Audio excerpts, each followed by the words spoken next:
What is middleware? It's the function sitting between a request coming in and your root handler actually running it, and it's one of the most useful patterns in backend development.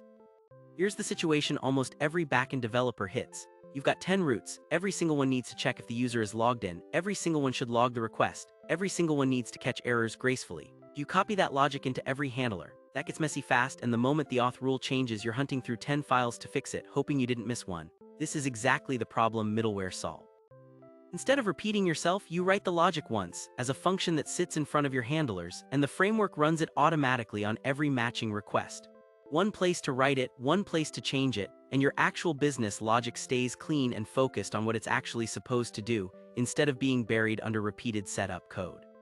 So what does that function actually look like? At its core, a middleware is just a function that receives three things: the request, the response, and a special function usually called next. The request holds everything about the incoming call: headers, body, the URL path, query parameters.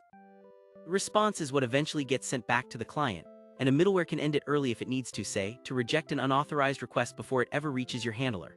The third piece, next, is the important one. Calling next hands control forward to whatever comes after this middleware in line. If a middleware never calls next, the request simply stops there, nothing downstream ever runs, and the client just waits.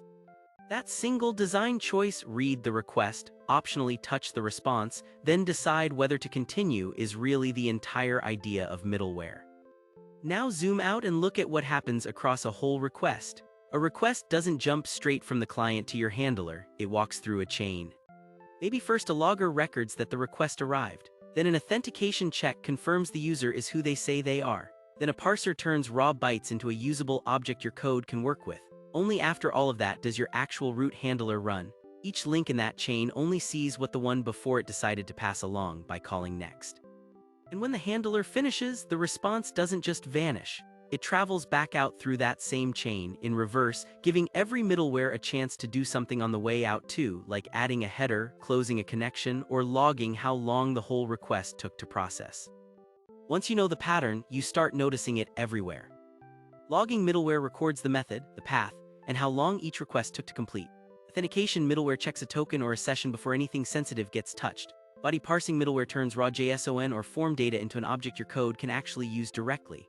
CORS middleware adds the headers that let a browser safely call your API from a different origin without the request being blocked. They all look completely different on the surface, but structurally they're identical: a function that inspects rec and raise and decides whether to call next. Here's the part that trips people up. Order isn't a suggestion, it's the whole mechanism. Middleware runs in exactly the order you register it. Picture it like layers of an onion around your handler. Code you write before calling next executes on the way in, top layer first, working inward toward the handler. The code you write after next executes on the way out in the reverse order, outermost layer last. So if your logger is registered first and your auth checks second, the logger's before code always runs before the auth checks before code, and the logger's after code always runs last on the way out. Get the order wrong, say, parsing the body after the handler already needed it, and things silently break in ways that are genuinely annoying to debug later. The good news is this pattern isn't tied to one language or one framework. Express in node.js calls it with app use. Django in Python lists middleware classes in a settings file applied in the order they appear. Rails registers it on a middleware stack you can inspect directly. Asp. Netcore wires it up with app use, one call per middleware in the exact order they're written.